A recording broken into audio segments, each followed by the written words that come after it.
Starting to stream.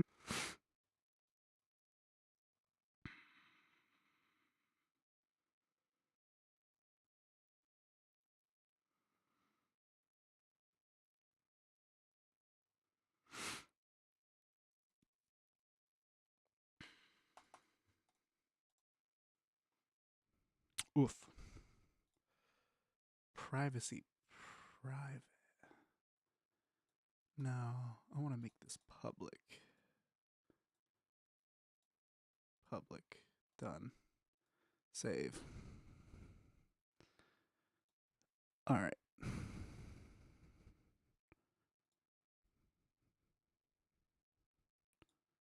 Let's see. Did that work? Are we live? Sweet. We are live.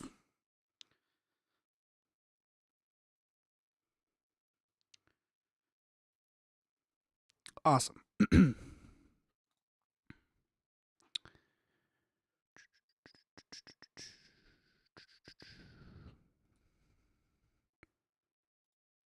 All right. So yeah. So what we're doing is we're aligning trigger hits. I use Trigger by Slate to kind of create this MIDI. Right now I'm working on a snare, and the problem with Trigger is that it can sometimes give you a MIDI hit point that's just slightly off. And so what I got to do is go through and check each one of these big hits. I've already done the case for the kick. This is the snare now. All right. So you got to go through each hit, make sure that it's detecting the right hit point for the snare. This one's kind of tough. Should be good. The problem is if you allow these triggers to kind of hit, you can get some weird like phase issues. And so I either want my samples to be like completely 180 out of phase or perfectly in phase. But if it's off slightly, you can get some weird flams, and that's what we're trying to avoid. The other thing too, so this didn't catch this snare hit. Yeah, so that's like a ghost note. I'll probably not include that in the top hit. So what we have is we have these two tracks here. They're broken out with the snare. These are like the main hits, the big hard hits, and then we have the ghost notes here on a separate track. And so right now for the MIDI, all I'm focusing on is like the main track. So get this out of the way. And I just have a snare sample loaded up. It's a one shot, so I'm not worried about velocity right now. Just trying to get these things lined up so that I can focus on the velocity later. I like to use like a multi-sample snare sample that has like multiple velocities, and I also like to use some one-shot stuff. So those typically get their own MIDI, like their own MIDI track, and with different velocities based on how it sounds. A lot of the times, the one shots, like for any sort of dynamic, like ghost notes or anything, um, they need to be reeled back.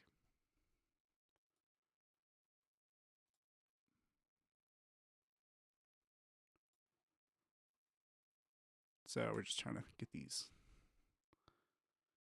actually on the right hit points. Trigger is great, and Pro Tools has an audio to MIDI function now, but it's not very good. I don't like it. I don't like the way that the MIDI comes out of. I don't like the way that the notes are created. But Trigger does a good job, most part. But so like this, here's where I basically want it to line up. Here's the note, so I'm just moving it over so that everything's pretty much in phase as possible. It's kind of tedious. I already did the kick this way, which in a song like this, there's way more kicks than there are snare hits. So that's even more tedious. This is a weird hit.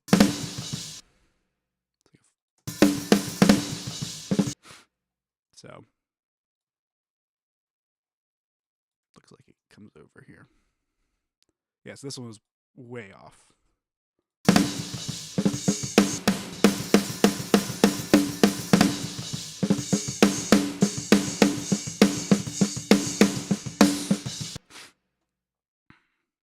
So let's go here.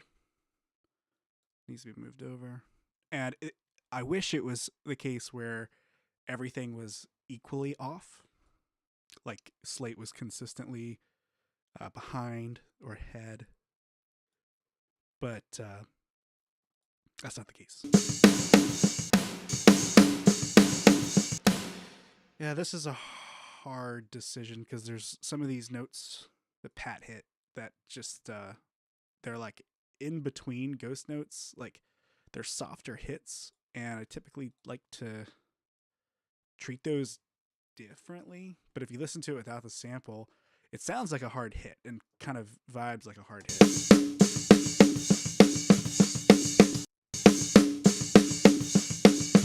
But I think for now we're gonna just keep it as a we'll treat that like a ghost note, because I'll even use different samples for the ghost notes. Ooh, look at that one. That was right on. This one needs to come over. The way I like to work this is let me mute this for now. This is like a completely different session, but this session had to get changed. Like the tempo had to get changed around a little bit after the demo was recorded. So I've already done some of this MIDI work, but Pro Tools and MIDI don't get along super well.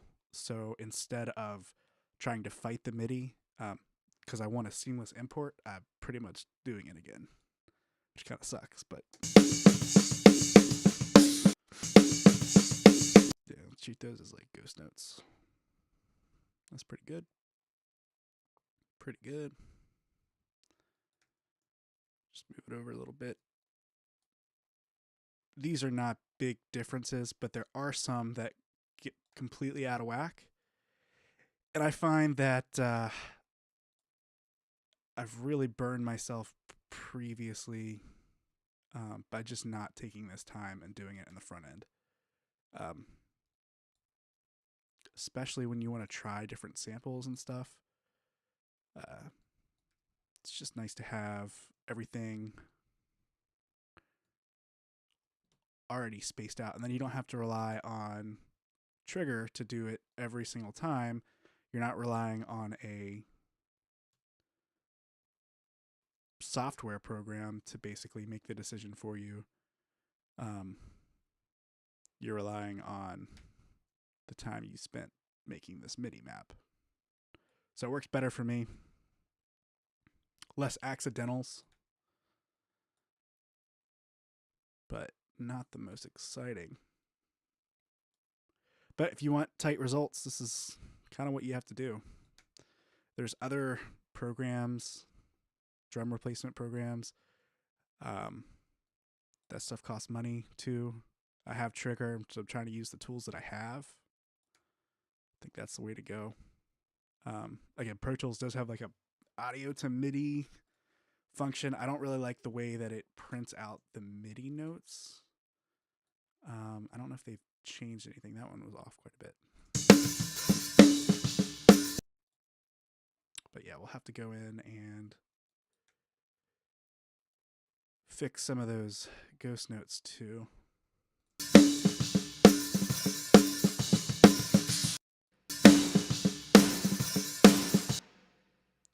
So yeah, this is this sample that we've got loaded up here.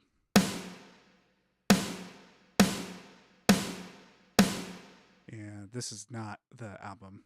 It's not like that. Well, that sample might be used on this song, but for now it's just a one shot. the whole drum mix.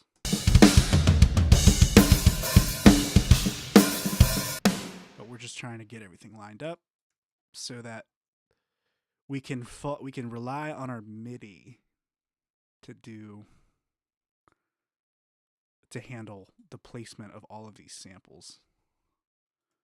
And since I like to use multiple samples, I can reuse this MIDI as many times as I need to.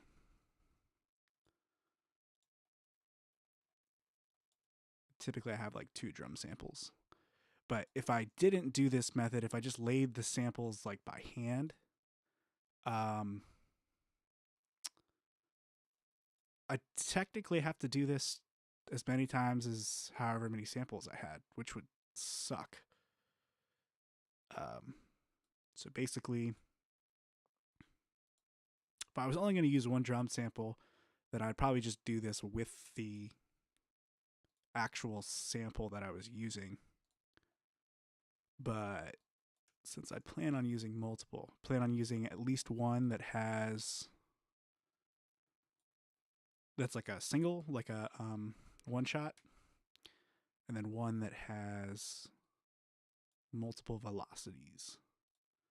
Then I'll use different samples for the ghost notes and stuff.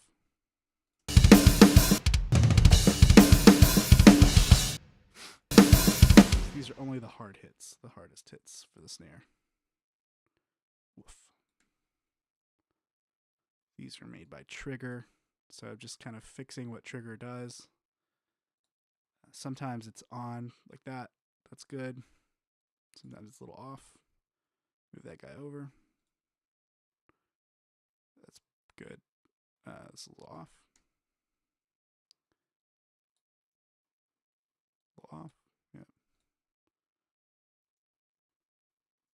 Pro Tools is not good when it comes to MIDI.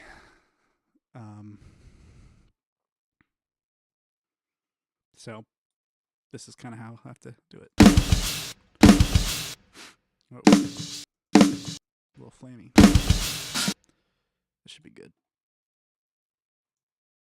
That's good. Good. That one can come over a little bit.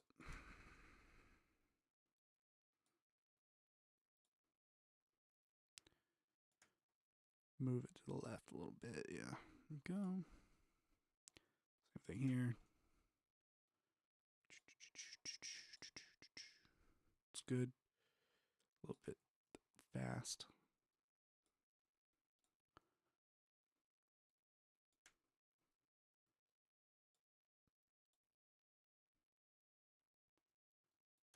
So all of these, the way that I use Trigger is I allow it to process the track and kind of go through the track.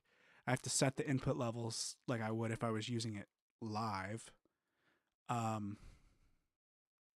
then I export it to MIDI. But it's kind of scary because then when you look at the MIDI on its own, there's definitely a lot of hits that are way out. And I've definitely put stuff out that I have just used Trigger straight on the track. So it's firing off of audio, which I've actually seen that it can handle the exact audio different ways at different times. So the algorithm is not always exactly the same for every playthrough. It's probably more of like a processing thing than internally for Slate, but the relying on that is super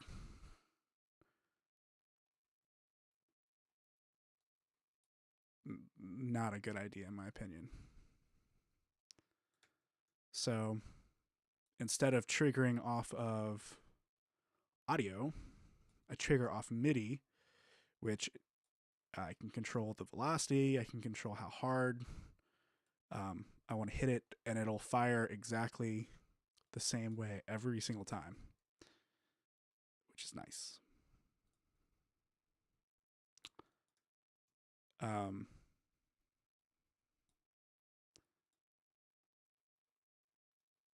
you can get a lot of weird, phasey, out of time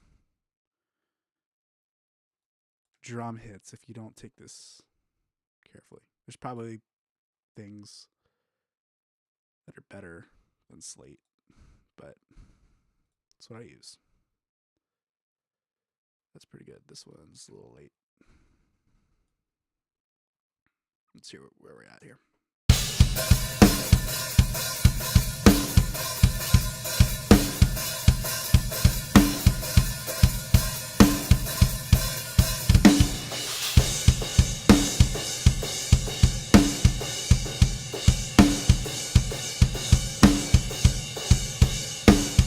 Sweet.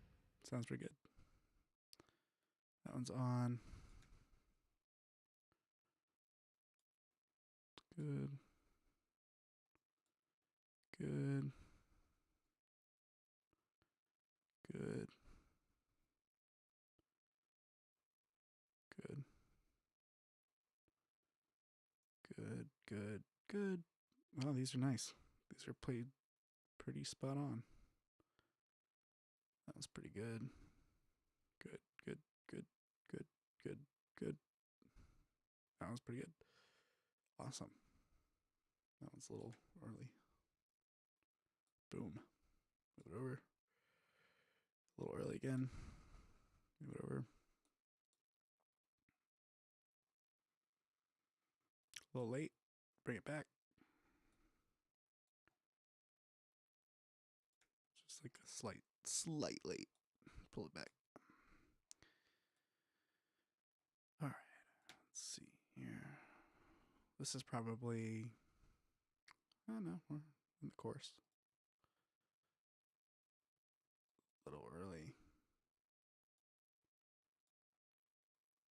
Good. A little behind. Good. Good. Good. Good. A little early. These are like the 1% changes. It would not be audible. Most likely. But there are times where it can be audible. You can hear some weird flamming stuff occasionally. Just trying to avoid that.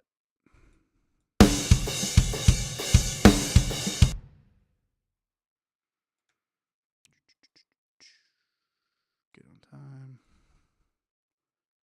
It's good, good, good, good. Little behind. The thing about this too is like it's not. I can change this at any point in time. So if it doesn't work out, if there's a part that's off time or whatever, I can easily update that.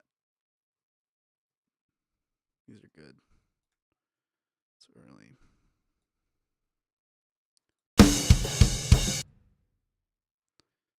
Good, good, good. A little early.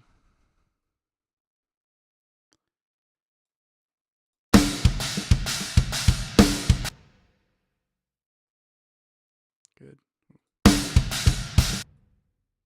Good. Awesome. That was the snare. Listen to it from the top.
Unfortunately, I have to cut the stream right now, but I'll get back to this soon. Just trying it out, seeing if it works, see if anyone's interested. Let me know if you are. Sweet. Later.